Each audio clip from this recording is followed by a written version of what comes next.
Hello and welcome back to day one here at Retail Week Live, where we've been joined by Halford CEO Jill McDonald. Jill, thank you for stopping by. You've obviously just come straight off stage where you've been talking about the moving up a gear strategy. Yeah. How has progress been 2 years in?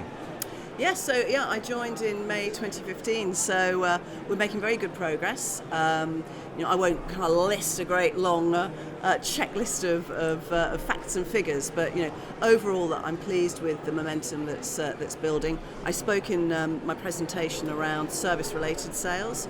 Service is so at the heart of our strategy, and in Q3 our service-related sales were up nearly 14%. So we're getting some really good signs that the investments that we're making are resonating with our customers, and they're coming more often.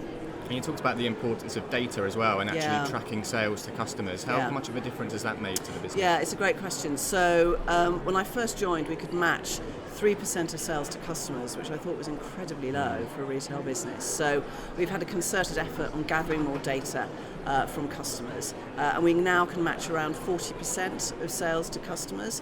We've invested in a single view of customer IT system, so we can join up all the different sources of customer data, and we're turning that into much more targeted and relevant and personalised messaging for customers. So we can see that is click-through rates, conversion rates are growing off the back of it. So I'm pleased. And you also talked about the importance of your bricks and mortar estate. I know you're looking at a store of the future format. How is that performing at the moment, and will you be looking to roll that out?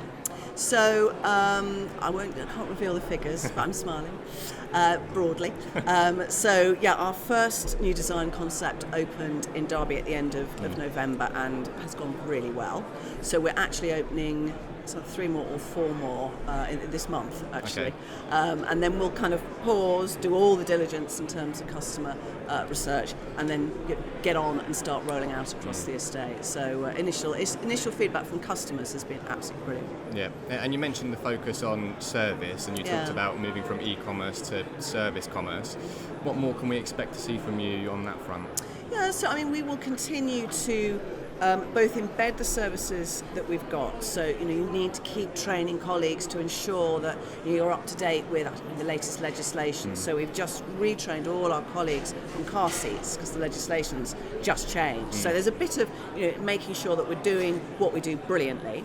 But then there's a sort of innovation pipeline of some new services that we're going to bring in later on this year. And one of the things I talked about in my presentation was using digital to better serve customers. Yeah. So whether that's being able to, in the future, book your refit online. You can still turn up and have it on demand, but for people that want a little bit more assurance and knowing exactly that they've got a slot booked, we'll be able to offer that shortly. So. And you also intriguingly said you had a shopping list of things you wanted to invest in. You've bought treads, you've bought wheelies, you've invested in tyresonthedrive.com. Can we expect more acquisitions in the pipeline? Treads and wheelies and tyres on the drive, which we've put this investment into. I just want to get those bedded in, particularly treads. It's a different, obviously, relationship with tyres on the drive. So I'm not my shopping list is more internal than external. Sure. So I have the pleasure of a very creative team, an innovative team who've got more ideas than we can fund for the moment. So I've got a little kind of back catalogue of things that we will be rolling out over the next year or two. Okay, Jill, thanks very much for joining us, and best you. of luck ploughing through that shopping list. Thank you.